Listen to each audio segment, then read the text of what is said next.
Light crowd.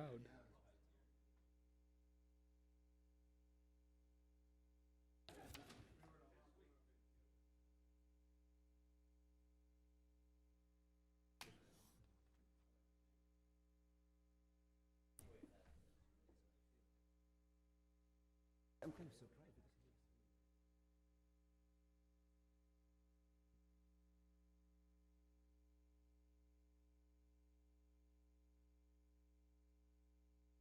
Okay, ready?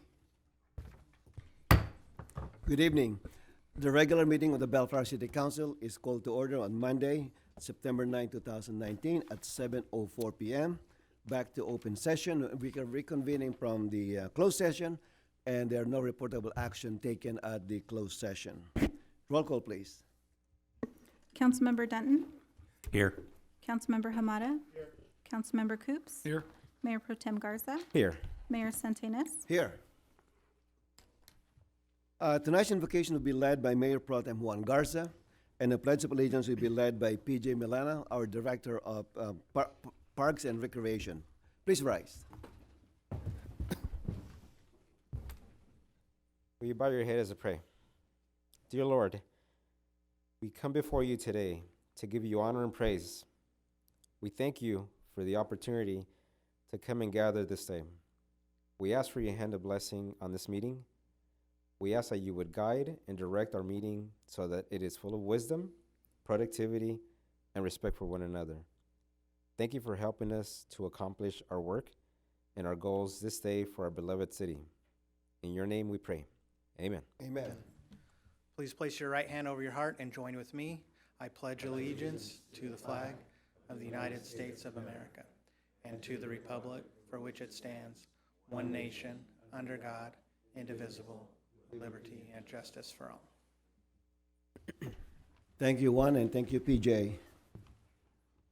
City Council announcements. Let me start with the announcement regarding the Student Art Festival.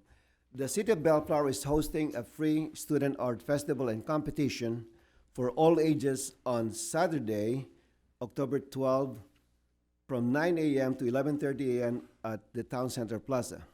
As part of this event, third to 6th grade students attending any school in the City of Bellflower are invited to participate in the art competition.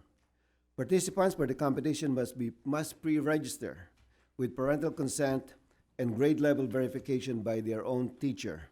You can get the pre-registration form from our website at www.bellflower.org or call 562-804-1424, extension 2331. And I understand there are flyers on that area. If you're interested in sharing this information to our students, please pick up one of those flyers.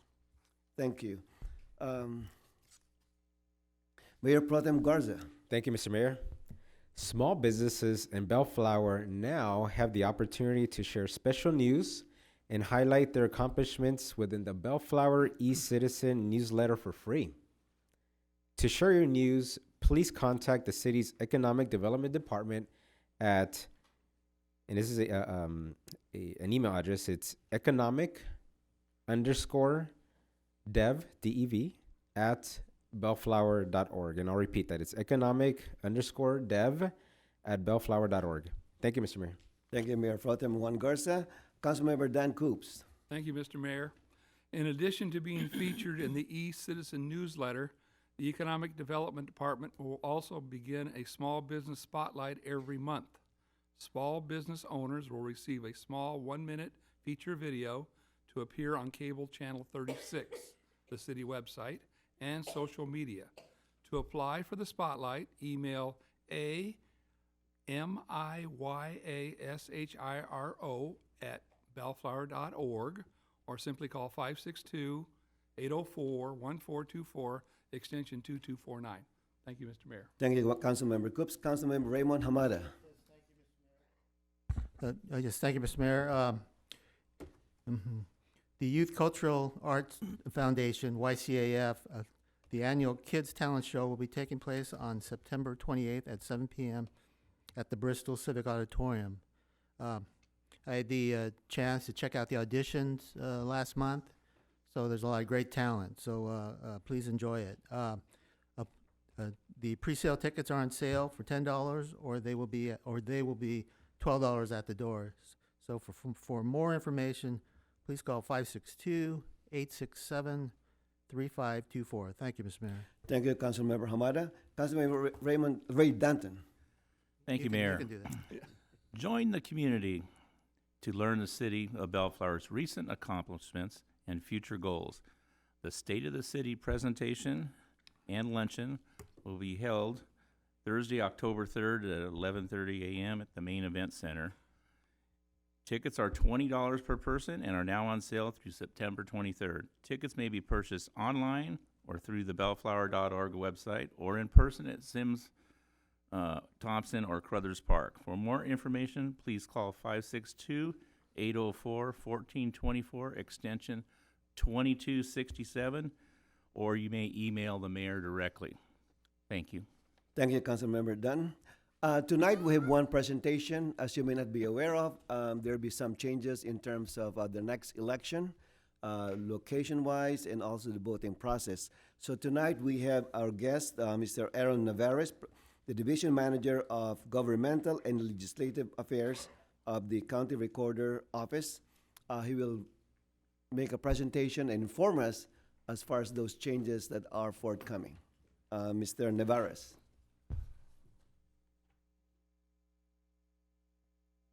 I appreciate the opportunity to be here tonight. Again, I'm Aaron Navarez from the Registrar Recorder, County Clerk of Los Angeles County. Here to talk to you a little bit about our Voting Solutions for All People, or VSAP initiative, which will be rolled out, an entirely new voting experience in time for the presidential primary in March of 2020.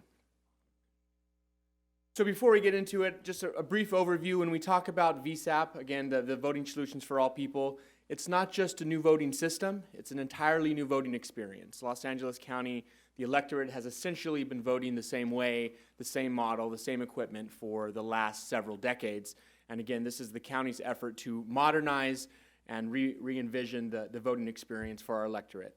So I'm going to run through very quickly at a high level what the various elements are. I'll go into them a little bit more in depth. I'll try to be as brief as possible. And then again, spend a little bit of time to explain to the county, or explain to the council and to the residents of Bellflower how Los Angeles County and our office is preparing our electorate to ensure that they're prepared. So again, the first element is a modern tally system. That is the element that tallies the ballots. An interactive sample ballot, which is a new and convenient way for voters to engage with their sample ballot on their own technology. Again, not voting on your phone, but a convenient way to engage with the sample ballot and expedite your voting experience. I'll touch on that in a minute. The ballot marking device, this is really the signature piece of the new voting experience. You see an image of it in the middle, and I'll spend some time talking about that. Early voting in vote centers. This will allow voters to cast a ballot over 11 days at any vote center in the county to increase convenience for our voters who might not be able to get to their location on one day. The electronic poll books, I'll touch on that. That is the element, the piece of technology that replaces the paper rosters and allows for early voting and the vote center model. And finally, the new vote by mail experience, which was the first element of the VSAP initiative that the county rolled out in November of 2018. So again, the new vote by mail experience, if you've been a vote by mail voter in the past, you experienced this in November of 2018. It moves us away from the Scantron ballots that we've used in the past, where you have to navigate between the vote by mail instructions and your ballot card. In this way, it's a full-face ballot where it's a much more usable, much more convenient way for voters to cast their ballot. There is some expanded features that are part of the new model. No longer does a voter have to put a stamp on the ballot. The postage is paid by the county. Additionally, we're expanding vote-by-mail drop-off locations. Those are secure locations where voters can drop off their ballot, as well as every vote center in the county will be a drop-off location. So again, vote by mail is not going away. If you still want to cast a ballot by mail, that option is still available to you, with many more options kind of expanding on that model. Again, vote centers in the voting period, I touched on this a little bit. Currently, a voter has 1 day and one location to go to. That's a polling place near their home on a Tuesday between 7 a.m. and 8 p.m. Under the new model, voters will have up to 1,000 vote centers to go to. over an 11-day voting period. So if you are a Bellflower resident and work in the city of Long Beach, you can go to a Long Beach vote center and still pull up your Bellflower ballot, and vice versa. If you live in downtown but happen to be in Bellflower for the day, you can pull up your Los Angeles ballot at a Bellflower vote center. And again, expanding the voting period over 11 days to provide voters with maximum opportunity to cast their ballot really where and when they would like. The electronic poll book, I touched on this a little bit. This really is the piece of technology that allows for the vote center model to work. It ensures that if a voter goes to a vote center, that we have real-time access to the database to ensure that not only do we get them the appropriate ballot, but also ensure that a voter can't cast more than one ballot. Additionally, added functionality like same-day registration. So if you happen to miss the voter registration deadline, you can go to a vote center, register there. As long as we clear it through the statewide database and ensure that you're an eligible voter, you'll be able to cast your ballot. Again, you'll also be able to do things like the vote center workers will be able to remotely spoil a vote by mail ballot. Currently, that process is done through a provisional process, and for many voters is not the best experience. So really, the electronic poll book is the mechanism by which we'll be able to get a lot of this functionality, again, over a secure county network. And finally, the interactive sample ballot. This is really a convenient way to speed up the process at a vote center.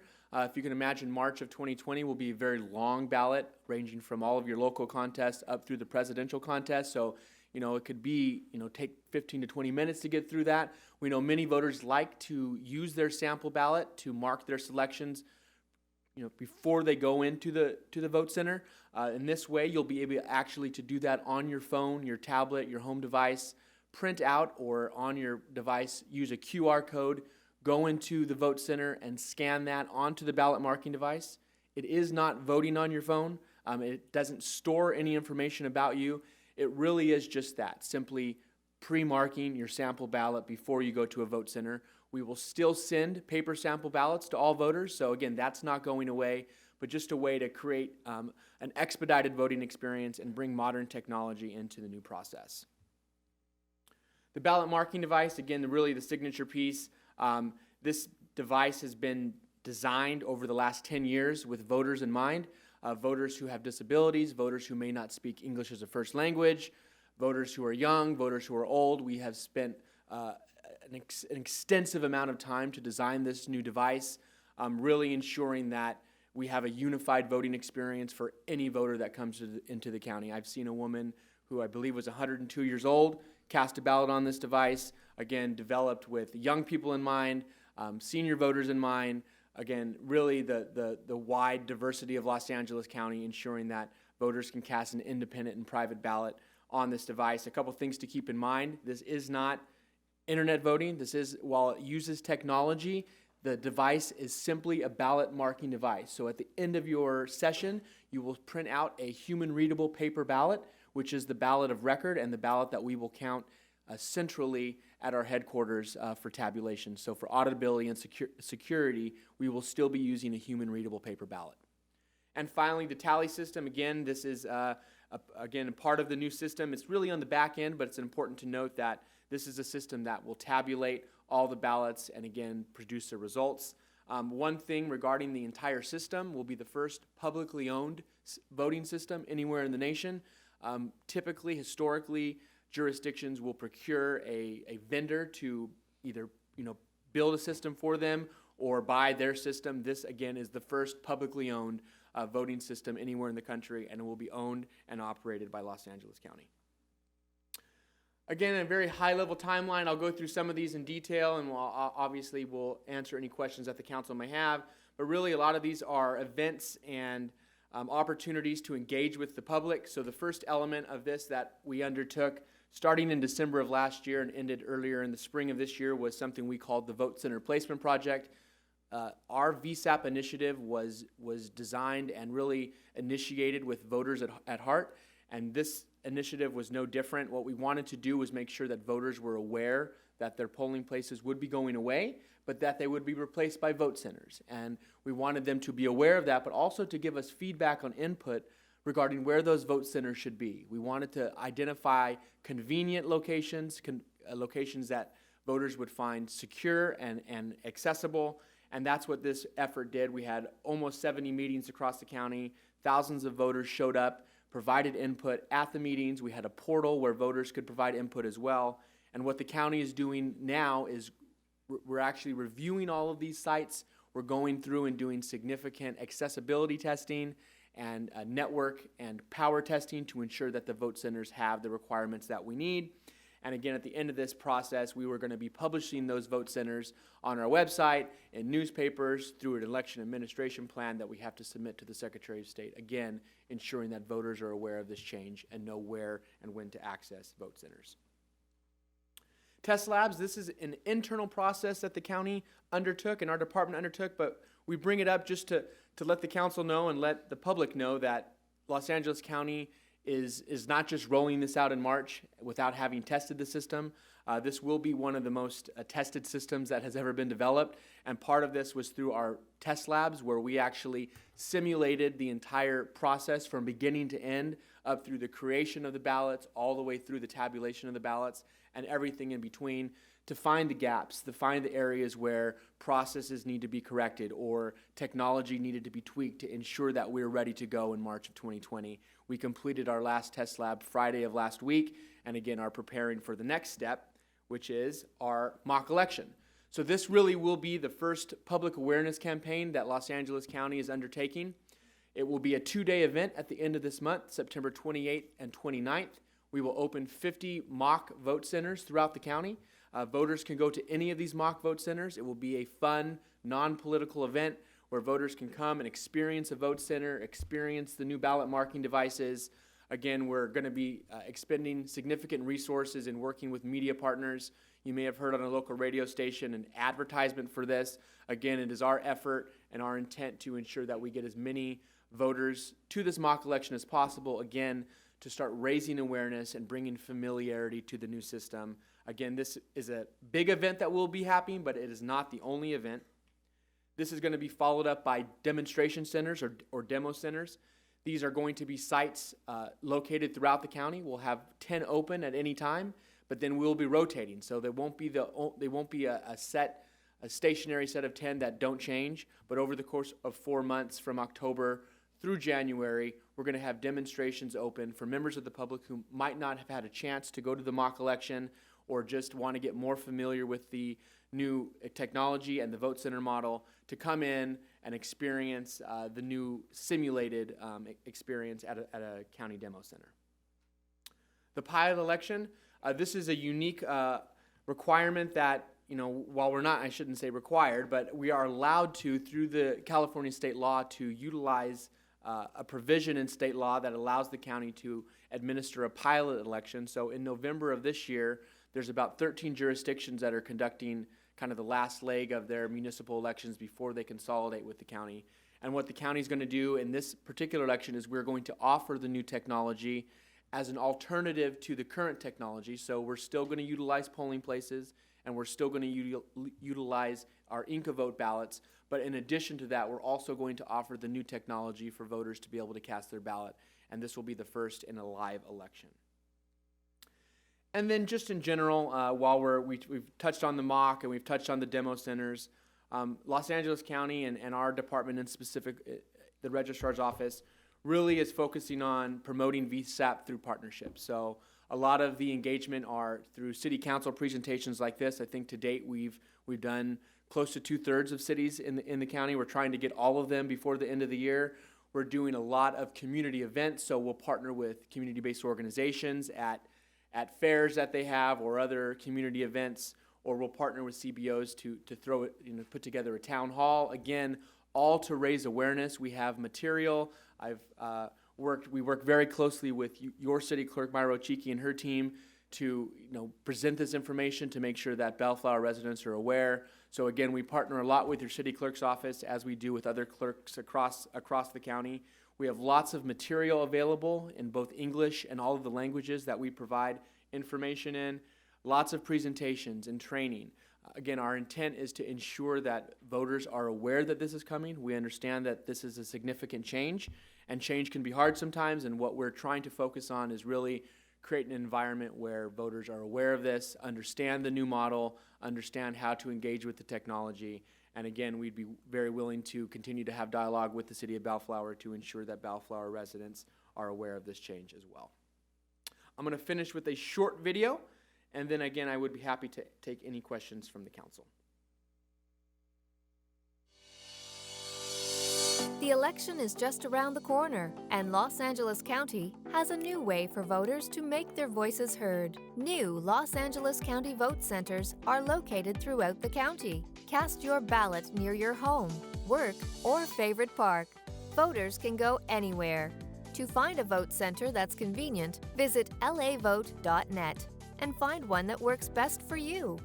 Instead of waiting for one day to vote, you are now able to vote across 11 days. Once you've arrived, a vote center assistant will greet you and check you in before taking you to the ballot marking device. Did you know that there is a new interactive sample ballot that lets you pre-mark your selections online and generate a poll pass? A unique QR code that will let you quickly transfer, review, and cast your selections on a paper ballot at the County Vote Center. The new ballot marking device includes an audio ballot, a touch screen, and a tactile keypad to make voting faster and more accessible. You can also select your language, change the font size, and adjust the contrast for easy viewing. Then, after you make your selections or scan your poll pass, you can review your ballot to verify your choices and cast your ballot by feeding the paper ballot back into the ballot marking device. There's no need to give your ballot to a vote center assistant. You cast it on the same device. Welcome to the future of voting in Los Angeles County. Fast, convenient, and easy. Go to vsap.lavote.net to exercise your right to vote and let your voice be heard. So again, I appreciate the council's time and the invitation. Thank you again to Myra Chick, your city clerk. I would be happy to answer any questions that the council has. Thank you, Mr. Navarez. Thank you so much. First of all, I want to thank you for your presentation. It seems like the county is ready. Just a few questions here. In the past, in the current system, which will soon to be an old system, we have polling places in the city. Typically, there are parks, halls, and schools. Where would the voting centers going to be located? So thank you, Mr. Mayor. Yes, so we do believe we are ready. And in terms of your second question, they will be located in very similar places. So we're working again with the city clerk to identify through the process. Parks have been identified, halls have been identified. Again, they need to be accessible and have the appropriate network and power connectivity. But we are, in many cases, utilizing similar vote centers that have been polling places in the past. So we probably won't be able to use homes and smaller venues like we have in the past. But again, these sites are really meant to allow for more people to access them. So they will be larger sites, but they should be very familiar sites to the residents of Bellflower. Okay, so I know that one of the concerns in terms of electronic voting, if you call it that way, is that the possibility of hacking, right? How did the county address that issue? Yeah, so the ballot marking device, which you've seen, not only does it produce a human-readable paper ballot that I've mentioned, it is not connected to the internet in any way. So the device is a standalone device. Other than having a power connection, there is no internet connectivity at all. So the system is loaded prior to it going out into the field. There is no tabulation or scanning of the ballots at the vote centers. All of those paper ballots are going to be securely, with appropriate chain of custody processes, taken back to check-in facilities and will either be taken back to our headquarters by a credentialed staff or sheriff's personnel. Once they get back to our headquarters or our tally center, they will be processed and tallied on a secure air gap network. Again, that process has been checked and rechecked. We are currently going through state certification testing. California has some of the most, if not the most, stringent security protocols and certification processes anywhere in the nation, and our system is currently going through that process. going through various levels of penetration testing and volume testing, functional testing, accessibility testing. So again, when I say this this system will be one of the most secure, if not the most secure, anywhere, we stand by that. We've gone through a lot of meticulous time and effort to ensure that the fact that you mentioned the hacking, we understand that that is a concern right now, and this system has really gone through every level of security testing to ensure that it is ready to go again in March of 2020. Okay, so in other words, a voter's cell phone can be hacked, but the key is the paper ballot. Exactly. And again, just to note, even with the interactive sample ballot that's on your phone, that stores no information about you as a voter. It contains no information about you as a voter other than letting the ballot marking device know the choices that you've made. And even in that way, if you decide, after you've had a chance to mark your interactive sample ballot that you've learned something new about a candidate or about an issue, you're not set in that. You have a chance to review all of your selections one more time. It really is just a convenient way to expedite your voting experience. Again, no connection on the ballot marking devices to the internet in any way. So once the once the ballot has been printed, okay, and I reviewed and I found there's a mistake, can it be Yes. So can it be voided and yes. then I do a revote? Yes. So again, the system has various prompts throughout the session to ensure that the system is capturing your selections as you're making them. At the end of the process, before you print it, you have an opportunity to review all of your selections to make sure it's exactly what you want. Then you print. Then you have another opportunity to review the paper ballot. If at that point, to your specific question, you find that you missed something and you want to take it back, you just take it to an election worker. We will spoil that ballot and allow you to redo the session again. Wow. Okay. Very good. And one final question. You said that the system is owned by the county. Yes. Who developed the system? So Los Angeles County, about 10 years ago, went to procure a new system and found that for a jurisdiction as large and diverse as Los Angeles County, we are the largest electorate anywhere in the nation. Los Angeles County is larger than 42 of 50 states.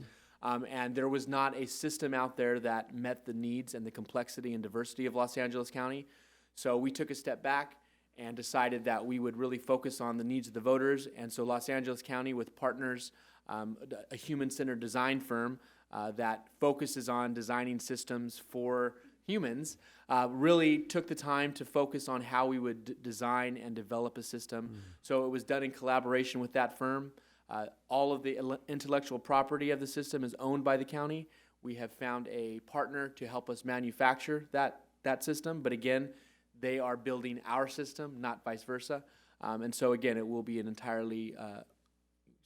entire voting system owned by Los Angeles County. Yeah, very good. As I said earlier, it seems like it's a good system, so I look forward to the mock election. Great. End of this month. Thank you. Any question for Mr. Nevares?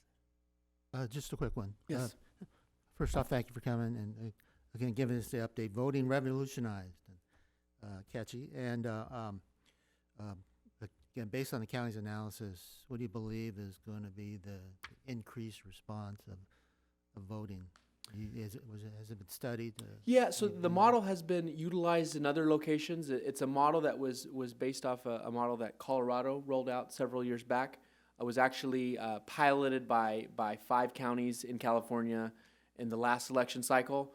And what you typically see is an increase in turnout. I think we're not guaranteeing an increase in turnout. I think voter turnout is an issue that has many inputs and factors that as an election administrative office we can't control. But what we do know is that this system removes barriers and makes it easier and more convenient, so that if a voter has that intrinsic desire to vote, it should be a more convenient and delightful experience. Again, we don't put candidates and issues on the ballot and other issues regarding why people decide to vote. Obviously, our office has little control over, but we do believe that, again, if you make the system more convenient and user-friendly and you remove the barriers and still have a secure system, that does have the likelihood of increasing voter turnout. And we hope that this system does as well.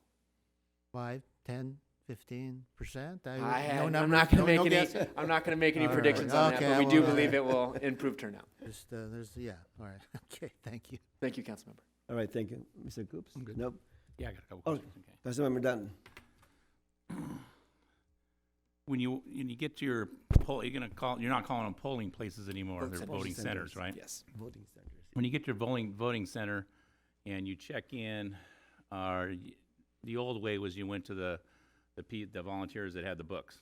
You still do that process? You will still do that Find process. your name in the box. Okay. And you, instead of using the paper roster, we will have an electronic poll book. Okay.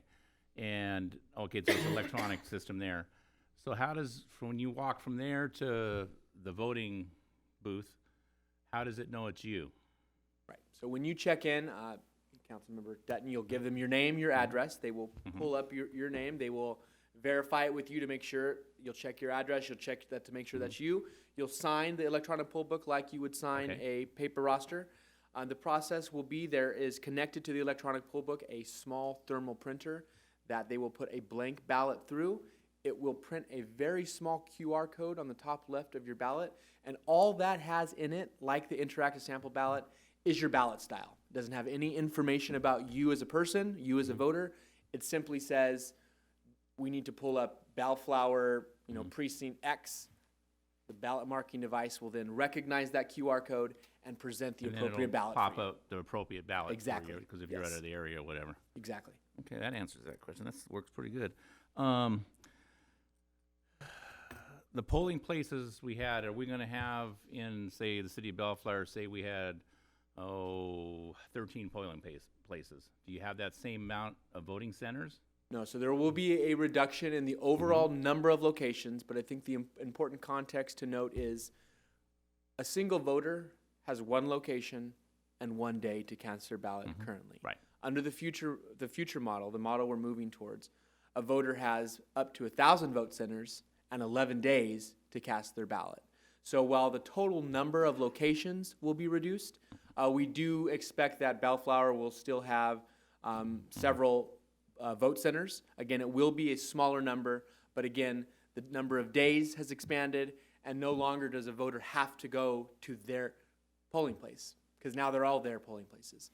And so in that way, we do believe over time it will expand the convenience as voters start to become more comfortable with this model. What we've seen in locations that have moved to this model is, voters when they're out shopping or going to to the gym or any places where they typically have their lives, if it's a senior to go to get lunch at the community center. We hope to have vote centers in locations like that, so voters are no longer having to come to us, but we will be in familiar locations where voters already are, again, to really increase that convenience. When somebody gets a sample ballot, will it have voting center locations, multiple that are close to you? Correct. So like the current sample ballot, you have your current polling place. While again, we want to ensure that we're not driving people to one particular one, we will give probably between 1 and 3. We're looking at 3. So we'll give the largest vote center that will be open for the 11-day period, and then we'll probably give the next 2 closest vote centers that will be open for the 4-day period. And that way, voters at least have some sort of representation of where they can go if they choose. But again, all 1,000 vote centers will be available on our website for voters to decide where to vote. Are the voting centers still going to be with for volunteers? There Staff at will, all? yeah, so we will have a much more professional election worker, but there will definitely still be a place for our volunteer poll workers. They have been really stable for us in the past. Training will be more extensive. We need to make sure that anyone who works as an election worker at our vote centers receives the appropriate amount of training to ensure that the voters that come in have someone who they can go to with the question, and that will require significantly more training, but we will still have a place in our workforce for volunteer poll workers and volunteer election workers. The voting center hours for the 11 days, are they going to all be the same hours per day, and what would they be? So for the first 10 days, vote centers are required to be open for 8 hours, and then on election day, the standard 7 a.m. to 8 p.m. will still be in effect. Got it. On so when you get your ballot, you get your Q code ballot, and they reads the Q code, and you're there or whatever, and then it prints the ballot. Did I see during the slide that you print the ballot, you're reviewing it, and then you stick it back into the machine and it takes it there, or you walk it to the poll workers? Correct. So the ballot marking device on the back of it has an integrated ballot box, so you no longer have to take your ballot Okay, so to a that's poll what- worker, that's what I so it saw goes on the screen immediately there. in there. But just one note is that all it's doing is a receptacle. It's just keeping the ballots there at the end of the night. Right. Those ballots are taken back and tabulated. Or if it centrally. fills up, you empty it. Exactly. On one last question, on it's obviously a tablet. It does have memory. So is all that memory stored in that tablet as a backup?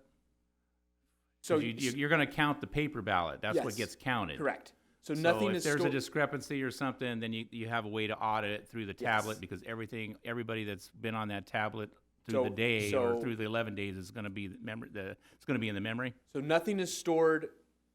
No ballots are stored on the device itself. The ballot of record is the paper ballot. That's the ballot that will be tabulated centrally. That's the ballot that will be, if there's an audit or recount, we will use for everything. So again, nothing is stored on the Okay. device itself. It is simply marking your ballot. So once it's printed, that tablet's pretty much clean, waiting for the next Exactly. voter. That's exactly right. Okay. That was the last of my questions. Okay, Thank you, Mayor. very good, thank you. Just one follow-up question. In the current system, once the ballots are put into the ballot box, they're taken to the county for tabulation, right? Yes. Since there are 11 days of voting, so what happens to the ballot box during those 11 days? So we will be on a daily basis collecting ballots from vote centers. So no voted ballots will stay at a vote center overnight. Every night they will be taken back and stored centrally. We will process them, prepare them for tabulation. But per state law, we cannot actually tabulate the ballots until polls close at 8 p.m. on election night. So, but everything goes to the county recorder's office on a daily basis? That's correct. So you have over 1,000 voting centers? Yes. We will utilize check-in centers. Okay. So vote centers around a check-in center will take their ballots back to a check-in Okay. center, and they'll bring them back to us. So logistically, it's going to be a nightmare. Challenge. Challenge, okay. Very good.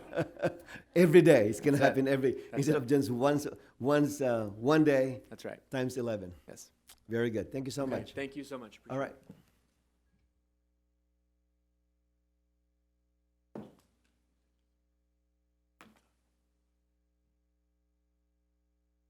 All right, Mr. Stewart, public comments.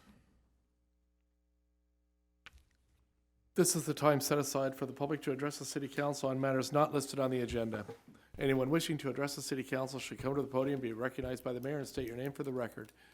If you wish to address the city council on an agenda item, you may do so by approaching the podium as we review that particular item. You'll be given a reasonable amount of time to address the city council. So if you'd like to speak on an item that's not on the agenda, please come up. Please sign in and state your name. Last call. All right, moving along. Item 11A, Mr. Stewart. This is consideration and possible action to conduct a public hearing to receive comments on the fiscal year 2018-2019 Consolidated Annual Performance Report, or CAPER, and adopt resolution number 19-74, resolution authorizing the city manager to submit the 2018-2019 Consolidated Annual Performance and Evaluation Report to the U.S. Department of Housing and Urban Development. And we have everybody from Community Development today, Mr. Seiss and Ms. June, to make the presentation to the city council.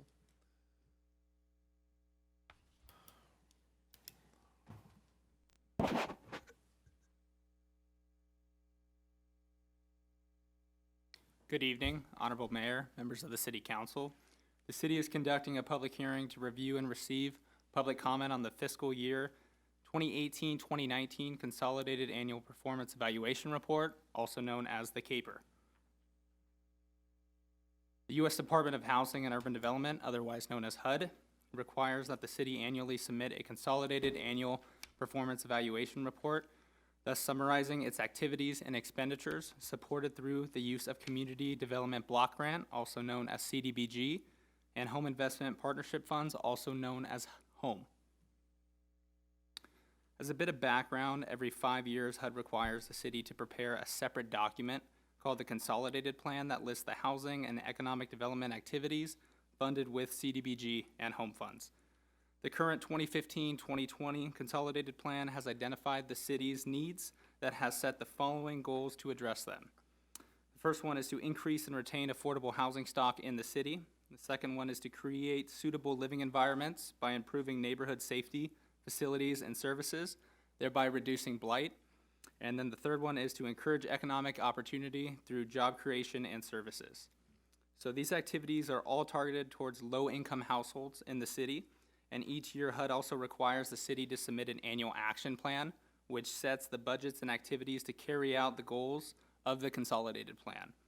And this year's CAPER evaluates the success for fiscal year 2018-2019.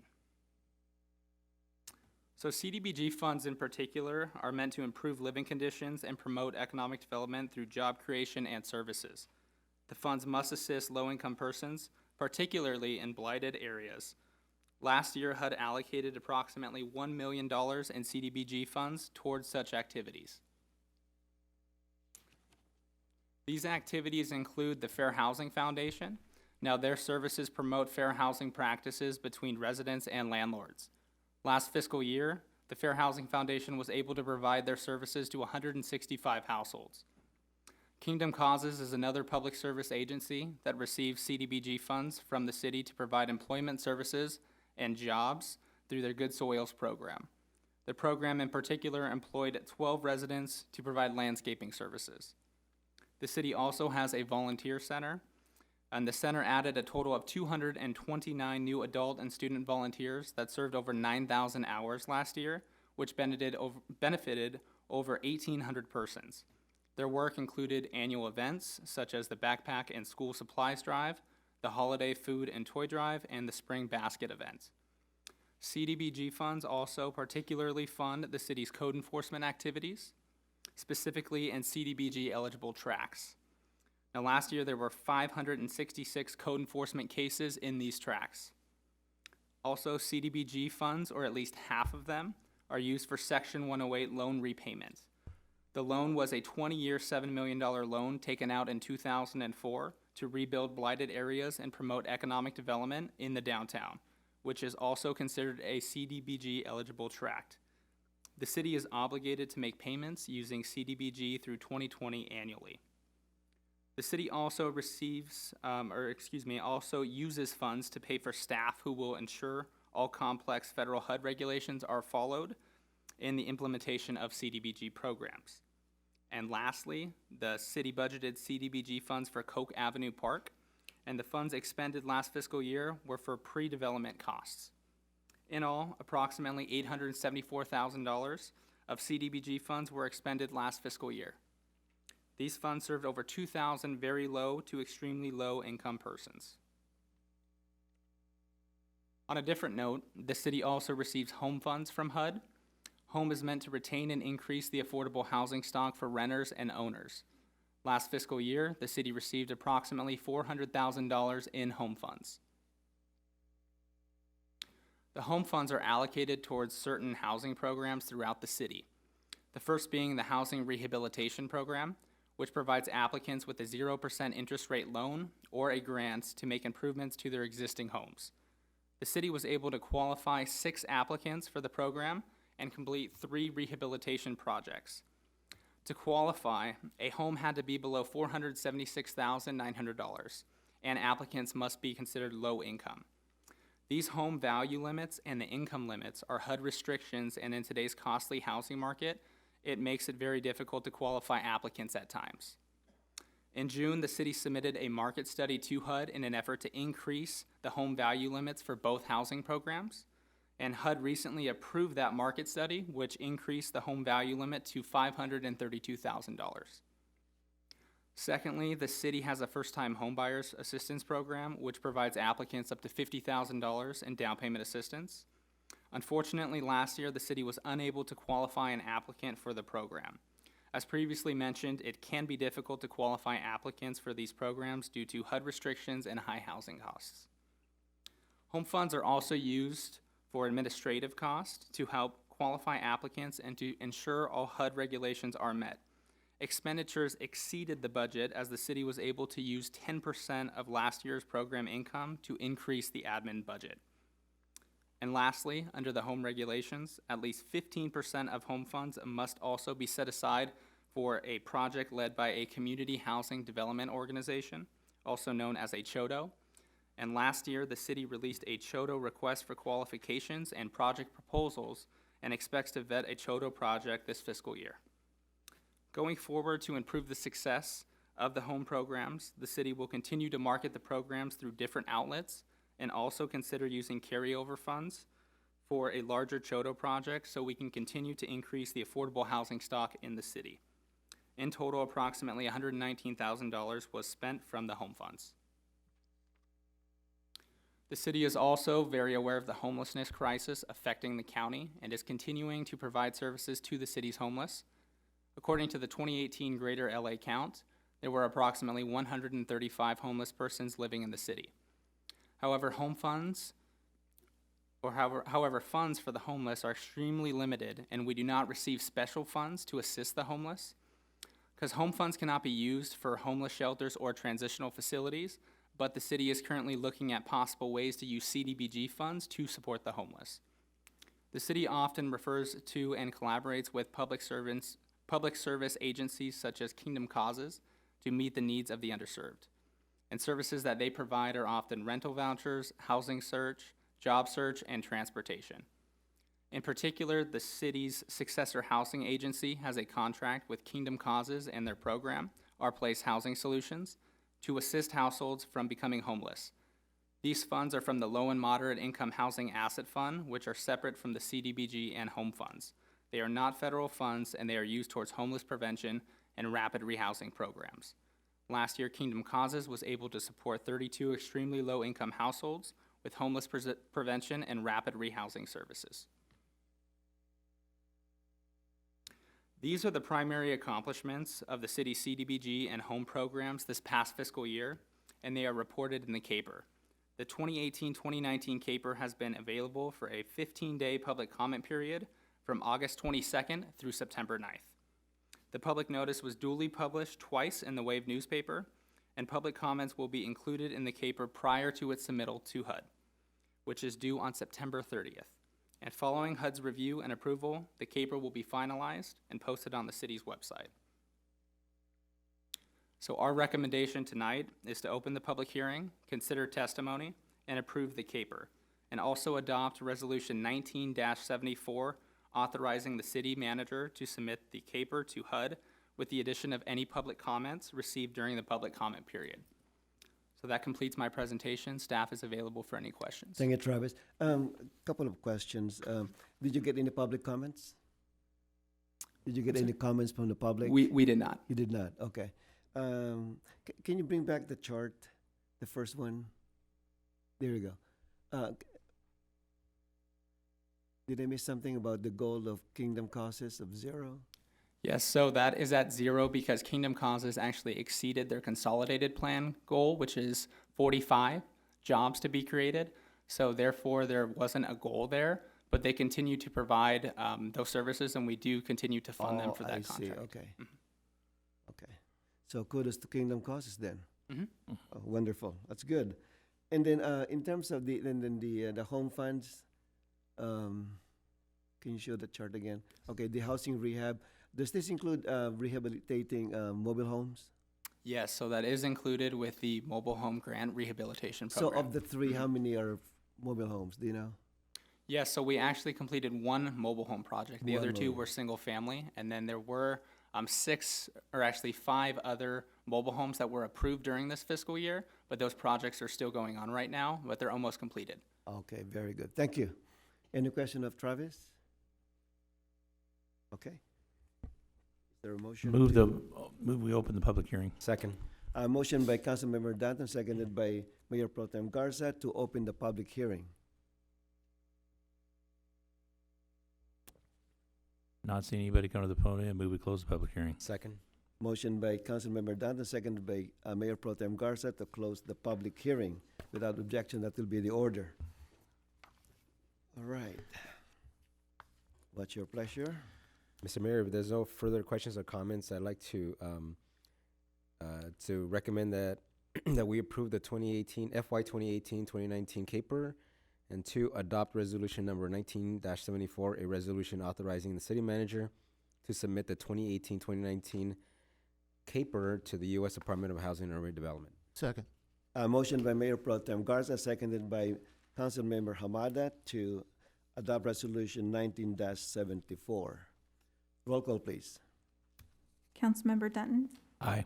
Councilmember Hamada, Aye. Councilmember Coops, Aye. Mayor Pro Tem Garza, Aye. Mayor Santenaz. Aye. There are no ordinances or resolutions for consideration tonight. There's one consideration item, item 13A. Mr. Stewart. This consideration possible action to conduct a bid protest hearing to consider CalPromax Engineering, Inc.'s challenge to the award of a contract to the apparent lowest responsible bidder, award a contract to West Valley Investment Group, Inc. for the bus shelter improvements Phase 2 specifications number 1819-09, and authorize the city manager to approve or to execute a contract with West Valley Investment Group, Inc. in a form approved by the city attorney. And we have Mr. Niguez to do the Mr. presentation. Iniguez, good evening.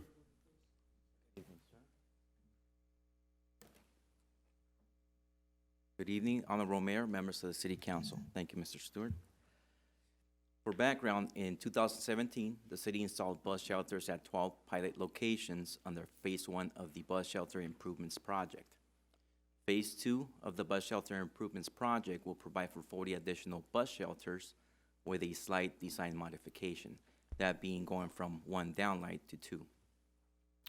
Public Works advertised Phase 2 of the Bus Shelter Improvements Project and received a total of 4 bids at the formal bid opening on August 15th, 2019. The table before you illustrates the names of the 4 bidders and their respective bid amounts. West Valley submitted a complete bid package. Staff verified the contractor's license status, references, and registration with the Department of Industrial Relations. Metro also reviewed the bid package and determined it was compliant with Federal Transit Administration requirements, along with Disadvantaged Business Enterprise, or DBE, requirements. And Metro recommended the city proceed with the recommendation to award to West Valley. West Valley is qualified to perform the work and has fulfilled the requirements set forth in the specifications. Based on Public Works staff's review, staff concludes West Valley is the lowest responsive and responsible bidder. On August 21st, 2019, CalPromax, the apparent second low bidder, submitted a bid protest. CalPromax alleges that West Valley, the apparent low bidder, failed to submit written confirmation from its DBE supplier, Lower Supply, that it is participating in this contract as is required by the bid documents. Public Works and Metro staff reviewed the protest and determined that it incorrectly claims that West Valley failed to submit written confirmation from its DBE supplier. West Valley's bid submittal did include an email from Lower Supply to West Valley confirming Lower Supply's intent to participate on the project, along with providing a list of materials that Lower Supply could provide for the project. Staff concludes the protest has no merit and recommends the City Council find West Valley's bid to be responsive. Both West Valley and CalPromax were notified of tonight's bid protest hearing. The city's bid protest procedures allow for CalPromax to make its presentation first. That would be followed by West Valley, which would then have an opportunity to make its rebuttal. At the conclusion of the bid protest hearing, the City Council will decide whether West Valley is or is not the lowest responsive bidder. If West Valley's bid is found to be responsive, then the City Council should award the contract to West Valley unless the City Council decides to reject all bids. Staff recommends that the City Council open the bid protest hearing, take testimonial and documentary evidence, and after considering the evidence, find West Valley's bid to be responsive. Staff also recommends the City Council award a contract to West Valley for the project and authorize the city manager to execute a contract with West Valley in a form approved by the city attorney, or alternatively, discuss and take other action related to this item. This concludes my staff report, and I will be happy to take any questions.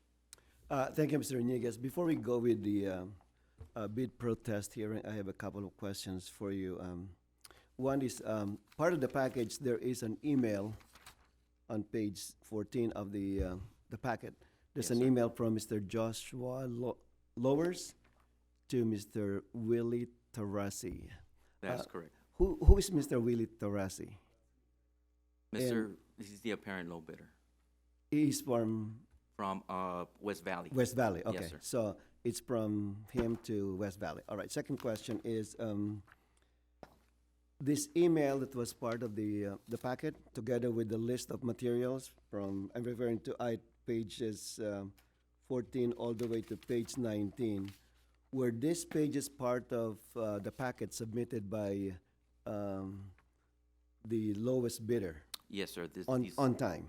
Correct. These were received at the formal bid Because opening. the email was dated August 14th. Correct. Mr. Mayor, if I may suggest that you open the public hearing so that this can be part of the evidentiary record, because they're relevant questions, but it should be part of the, I'm just prepping it. I'm just prepping Okay. for now. So just to lay the groundwork in terms of, because to me that's the key piece of information. So one more thing here, and that's going to be to you, Mr. City Attorney. I'm all ears. Just is the email does the email conform as a form of written confirmation? It was part of the bid packet. No, in and terms of item section 2025. Written confirmation from the DBE that is participating in the contract is as provided in the prime contractor's commitment. Is email considered a written? It is written confirmation, yes. Okay, that's all I want to hear. All right, very good. Thank you. Move we open the public hearing. Or- Second. I guess it's not a public hearing, no, it's. No, Bid yes, protest it is. hearing. It is. It's a quasi judicial Okay, proceeding. Okay. So motion by Councilmember Danton, seconded by Councilmember Hamada to open the bid protest hearing. That's Yeah. the motion, right? That's a good wording. Okay. Without objection, that will be the order. So before we proceed with the bid protest hearing, I'd like to find out who's going to testify for this, because this is a quasi judicial hearing. So I'd like to know who will testify on this item. We need to swear you in. So even if there's a slight chance you may testify, please stand and then raise your hand and to be sworn in by the city clerk.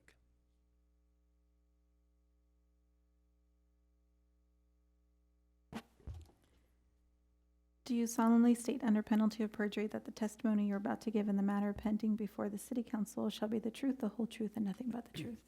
Thank you. All right, thank you. So we'll start first with the presentation by the company that filed the protest, which is CalPro Max. Doesn't appear they're here. I'm just stating the obvious, just for the record. Since this is a quasi judicial hearing, so I need to go through the process, right? Okay. All right, since there's no protest, I guess, can we just close the public hearing? I suggest that you hear from the apparent low bidder before you close the hearing. Okay. All right. Come on up, sign your name, and state for the record.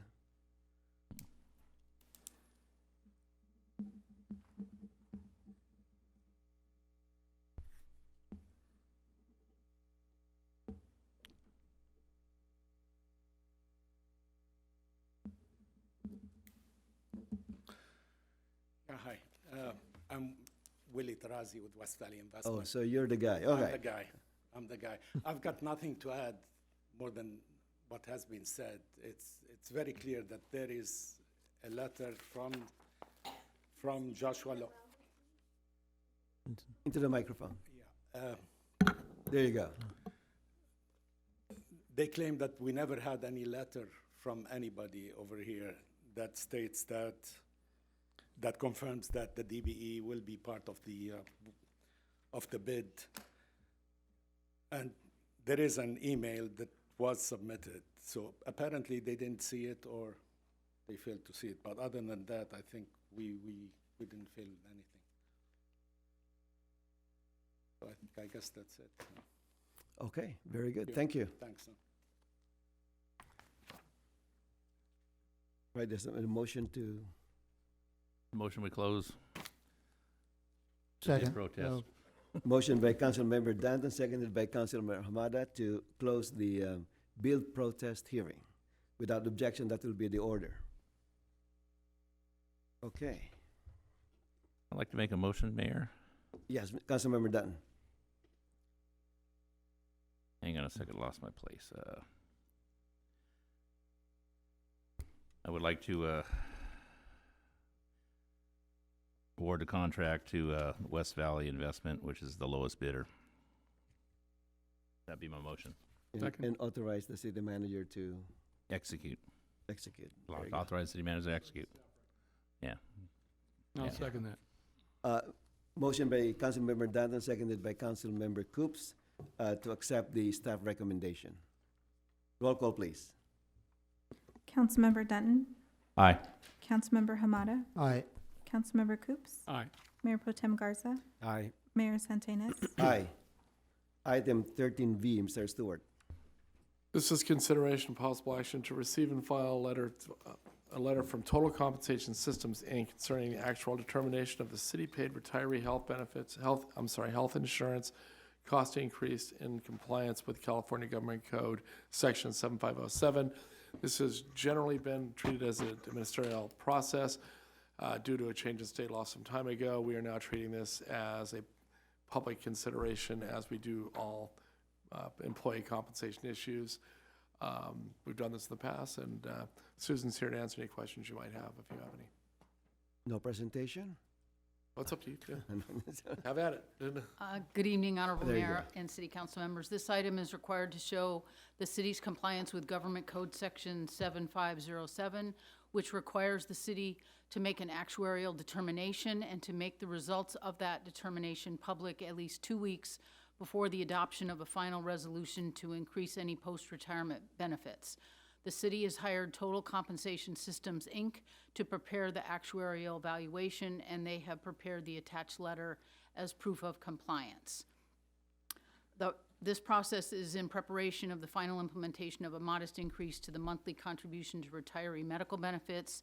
This increase has already been approved by the council and is included in the current budget. I'm happy to answer any questions. Any question of Ms. Crumley? Pretty straightforward. Okay, very straightforward. Okay, thank you. All right. Is there a motion to accept staff? I make a recommendation? motion to accept the due cost increases that have been presented in the letter. I'll second that. Oh, Mayor. Motion by Councilmember Coop, seconded by Mayor Pro Tem Garza to accept the staff recommendation. Roll call, please. Councilmember Denton, Aye. Councilmember Hamada, Aye. Councilmember Coops, Aye. Mayor Pro Tem Garza, Aye. Mayor Santenaz. Aye.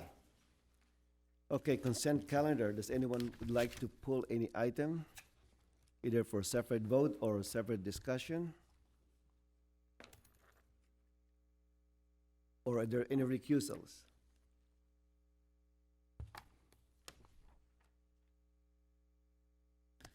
Move the consent calendar.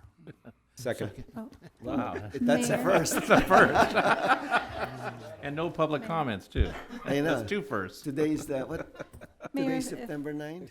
If I may, I'm Yes, sorry. with a Um, correction. I just wanted to point out the supplemental material for item 14B, which is a correction to the minutes. So Mr. Coops, as corrected. As corrected. As in the- corrected. Okay. Motion by Councilmember Coop, seconded by Councilmember Hamada to approve the, Alright. consent calendar. I did say it after the Mayor Pro Tem, I believe, but. I gave him the other ones. I All didn't right, give thank this you. one. All right. I'm an equal All right, opportunity good. mayor, so. All right. Roll call, Make it please. easy. Councilmember Denton, Aye. Councilmember Hamada, Aye. Councilmember Coops, Aye. Mayor Pro Tem Garza, Aye. Mayor Santenaz. Aye. Wow, today's September 9th, huh? Very special day. No public comment. Josh, what happened to you? You didn't even make a Library's comment closed. They're today. putting the roof on. I know, I'm Library's just closed. wondering. He has nowhere to go. All right, council reports. Councilmember Dunn. I think it's wonderful that the weather's cooling off. That's all I have, Mayor. Thank you. Councilmember Hamada. Yes, thank you, Mr. Mayor. Just a few things. Still keeping busy here since the last meeting. Again, had a chance to join in with the Chamber Mingle. Again, another great event. Again, well attended. We're having a great time hearing about what's happening in the city, and I think there's a lot of business connections that are happening. So, kudos to the Chamber. Last month, again, the mayor and I were able to celebrate the 106th birthday of Lena Ryder, and she is still going strong. And actually, come to find out that I knew her son, Dean, but Dean passed away 10 years ago. So How old was he? rest in peace, Dean. He was, I believe, 52, I think, when he passed. I was going to say, that's a whole So, different generation yeah, of people. Yep. This month again, with the mayor, we attended the neighborhood watch area of the Rosser neighborhood watch. Again, well attended. We had a presentation on what kind of emergency preparedness and basically is duck cover and protect, so to speak. Just be aware. Just keep planning. Again, you don't know when it's going to happen, so just be ready. This month I was able to attend the SCAG Transportation Committee again, and September is California's public safety pedestrian safety month. So everybody, there's hundreds of thousands of injuries that result from traffic and pedestrians and motorcycles and so on, and bicycles. Again, just everybody be cautious out there, and just be safe. That same day, I happened to, I thought it was closer, but I ended up walking about 8 blocks to the Hall of Administration and it was a hot day that day, and was able to sit on the Measure H Citizens Oversight Committee, and quite an interesting meeting. Again, the county had to respond to why there are tens of millions of dollars not being spent through Measure H, and so the actual director was there to respond, and the committee also was faced to at least make a recommendation on how the states pushing the right to shelter, and there's also another version, right to housing, and the committee could not agree on either. So it was quite perplexing, but they're going to have some discussion, but they only meet once a quarter, so I don't know how things will get done there. But this past weekend, I had a chance to check out the Bellflower Looking Good event, which was happening in North Bellflower. The yard sale event went on, and so I had a chance to get in over 10,000 steps to check out what's happening in the area, and met a lot of families, and they are very appreciative to the city that they again have this opportunity of a yard sale, this big block yard sale. So there's a lot of things, and so I took the opportunity to ask various questions to the residents about again what's good, what's needed, et cetera, and again, to the most part, they are very pleased with the city, what's happening here recently, and there's a lot of thanks to be sent out to everybody there with that, and there's a few things that are again, I'll be getting to staff, traffic related, pedestrian access kind of things, and so on. So. And the last thing, this morning I attended the Liberty Utilities public hearing on the public health goals for their water quality. Not sure how they advertise, but the public hearing included one attendee. That was myself. So. With 3 staff members, so we had a chance to just go over the report, just chat about water quality in general. Again, Liberty has done very well with their water quality. We didn't get into rates; that's a whole separate thing. So, but they're doing their best to provide the best quality, tap water, and hopefully there's some opportunities, as with many water companies, they've turned to, pulling more water out of the ground rather than buying it from Met. So those are some of the positive things. So, again, looking forward to pretty much anything I can do to help. So, thank you, Mr. Mayor. Thank you, Councilmember Hamada. Councilmember Coops. Ray, if you had not gone to the meeting, would they have canceled it? No, actually, I was early, but the place, the venue, was not even open, so we had to meet outside. But then we got in but the person who opened the door was 30 minutes late, so. That could disrupt And, it a little bit. Yeah, so they called actually from the water company to bring a table and tent, but he couldn't bring it in time, so. I had a fun morning. Right, thank you, Mr. Oh, sorry, Dan. No, Go ahead with that. I got them all wound up again. Yes. Anyway, I'm with Ray. When you work outside like Ray and I do, we really appreciate the fact that the weather has changed to the cooler areas. And we'll see we always have these Indian summers, but you always think back when you started school and you got your new clothes on with the new sizing and it's hot, and you got your new gym clothes and they're hot because they've never been washed. And then the coach is out there thinking that you've kept in shape all summer, and you're not worth a darn on running, and you sweat, and it's bad. And you have to remember all these things as you get older, that Septembers are hot. That's all I'm trying to tell you. So when it occurs, that's the way it works, All right, that's all I have. Thank you, Councilmember Coops. Mayor Pro Tem Garza. Thank you, Mr. Mayor. I can't follow that, man. That's a comment. No, it's great. Let me see, just a couple things that are pretty big, though.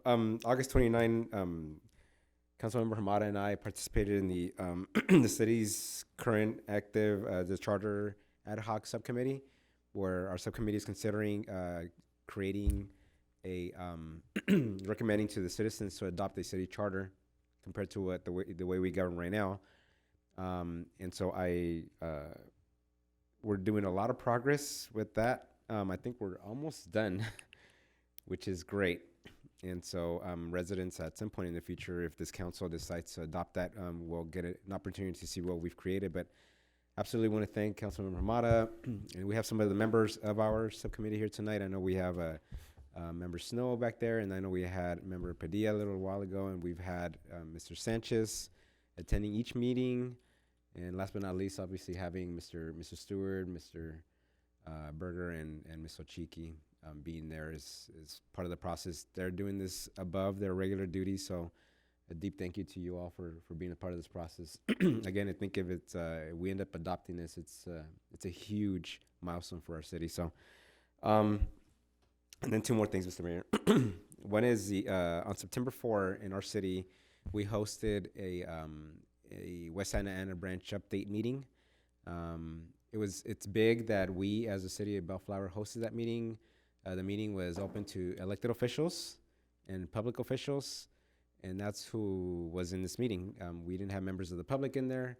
It was essentially Metro coming down here to the city of Bellflower and giving an update not only for the city of Bellflower, but to all elected officials that are along this right-of-way and in our region. So the fact that Bellflower was hosting this meeting is really a big thing, and it's huge, and it shows how much Bellflower is at the table with regard to this project. So we have a lot to be proud of. Obviously, our mayor was there, Councilmember Hamada was there, and in the meeting, we also had Supervisor Hahn, Supervisor Solis. We also had CEO of Metro, Phil Washington, was there with all his upper-ranking directors. But of note, we also had high-ranking representatives from the Speaker's office there. We also had representatives from Senator Feinstein's office and the Governor's office there as well. So it just shows the prominence of this project and how important it is that you have these large stakeholders here in our city for this update meeting. So that was big that our city hosted that. Of note of what came up in this meeting is that we're going to be having some upcoming, or Metro's going to be hosting some upcoming public meetings related to this project. Basically going to come out and tell the general public what the latest is on this project, how much we're progressing. Those meetings should be happening here within the next month to 2 months. And Bellflower is going to be one of the cities that's going to be hosting one of those update meetings. So as soon as we get more information on when it's going to take place, we'll inform the public as well. And they shared with us that the groundbreaking for this project as of right now is still slated to take place early 2022 if everything pans out. With we're still projecting to be operational by 2028. So everything is going on schedule. I think the latest thing is they're negotiating with the rails. A large portion of the segment has to go through property that doesn't belong to Metro. That actually belongs to some of the rail companies that operate in our region. So they're going to negotiate on that. And then they also mentioned of the current environmental impact report. The whole environmental process is being conducted obviously for the whole line, which means it's from the city of Artesia all the way to Union Station. But of note, on September 26th, Metro is going to be having the regular board meeting. That's a big milestone moment for this project. The reason is that the Metro board is going to be proposed by their staff to have this project changed in a big way. What we're finding right now is that when you all voted for Measure R and Measure M years ago to fund projects like this, you allowed for that. What they're finding now is that there's increases in costs, as you might expect. And so what we're finding is that there's a limitation in the amount of funding that was approved. And so we're trying to afford what we can with what we have. And so one of the big elements that's going to be proposed to the Metro Board on the 26th is that we basically phase this project. So what they're proposing is that what they call the initial operating segment, which would be phase one, would be the rail line going from Artesia to the blue line, where the blue line intersects with the Slauson station. So this project will be built from Artesia to that segment. That's what we can afford at this point in time. And then if for some reason we're able to find funding, then the segment would continue from that station all the way to Union Station. So, but again, the fact that the environmental process would encompass the whole thing leaves the door open so that if there's funding found either at the federal level or the state level, that the whole thing could still potentially be built. So the 26th is a big milestone moment for our project. And so I'm going to be working with staff and recommending to our city council that if my colleagues agree, that we support this concept of having of the phase approach. Otherwise, I fear that if we don't support this and the board senses dissension amongst the cities with this, we may not get a project until 2041. And so that is huge. And I'd rather get something rather than nothing. And it would be a workable solution for now. But again, that'll be something that we as a council would consider at our next council meeting. And we'll still have enough time to frame this letter and to submit it to the Metro Board for their consideration, so on time. But that completes my comments, Mr. Mayor, and I appreciate your patience. Thank you, Mayor Pro Tem Garza. Just a couple of comments here. I just want to piggyback on Councilmember Hamada's comment on the morning mingle with the Chamber of Commerce. That's always a nice event, and I thank Jim De La Longa for always giving them an update what's going on with the city. And it's always nice to hear good things about the city being spoken by different people, especially In-N-Out. That was I think that was the talk of the meeting. For almost about a third, I think, of the speakers spoke about In-N-Out. And on another note, also, it's always good to hear that, to share our information with our residents that there are developments going on south of Artesia Boulevard, because we've always been asked why is there's no things happening in the south of the boulevard, but there's a lot of things going on out there. So, and that's a prime example of what has just happened recently. And I expect the Dunkins to open very shortly. So in 2 weeks, I was told in 2 weeks. So bear with us. We're making a lot of progress within the city.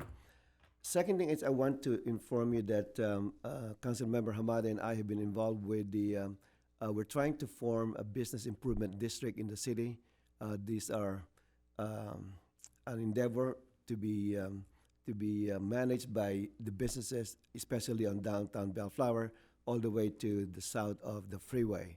So we've been trying to form this district, and We are having a couple more meetings with the business owners, and we're hoping that the business owners will go for this.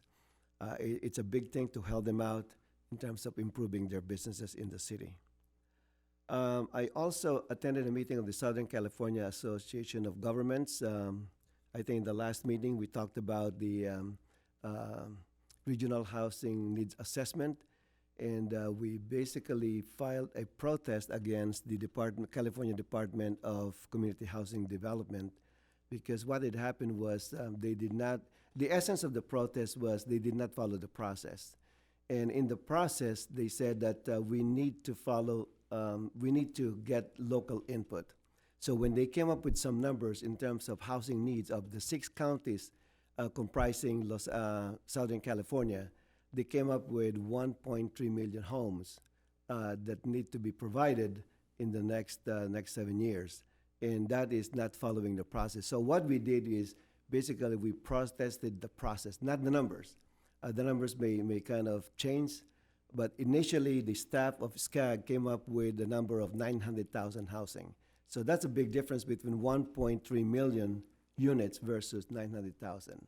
And so hopefully we will be heard, and the process will be reviewed, and hopefully CHD will follow their own process that they stipulated from the very beginning.